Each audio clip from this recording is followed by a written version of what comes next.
सकाम कर्म बंधन का कारण बनते हैं, तो सकाम कर्मों का वेद में विधान किस लिए किया है? वेद में विधान क्यों किया गया? सकाम कर्म दो प्रकार के होते हैं, एक अधर्म रूप और एक धर्म रूप।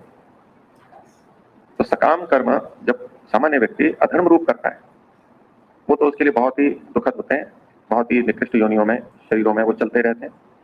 उससे उसको ऊपर उठाने के लिए सकाम पुण्य कर्मों को करने के लिए कहा गया है।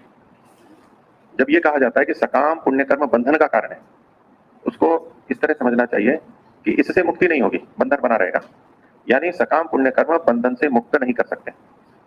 फिर इनका विधान क्यों है कि सकाम पुण्य कर्म करते हुए हम सकाम पाप कर्मों को छोड़ते हैं, क्योंकि और भी निचली स्थिति है, बहुत निचली स्थिति है। उससे हटने के लिए हम सकाम पुण्य कर्म करते हैं, ये पहली सीढ़ी है। उसके बाद में निष्काम कर्म। तो सकाम पाप कर्म करता है, वो सीधे सीधे निष्काम बन नहीं सकता है, निष्काम स्थिति उसकी आई नहीं। पहले सकाम पुण्य कर्म की सीढ़ी पे चढ़ना होता है, और परोक्ष रूप से वो सहायक होते हैं मुक्ति में।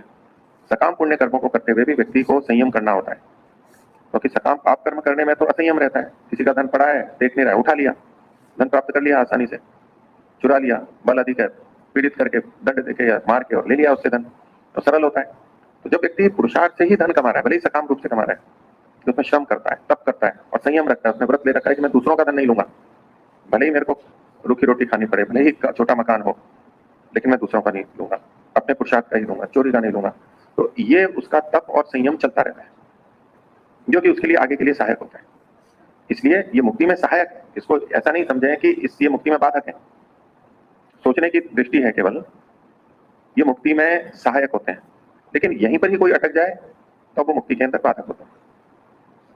सीढ़ियां हैं, निचली सीढ़ी छत तक पहुंचाने में सहायक है या नहीं है?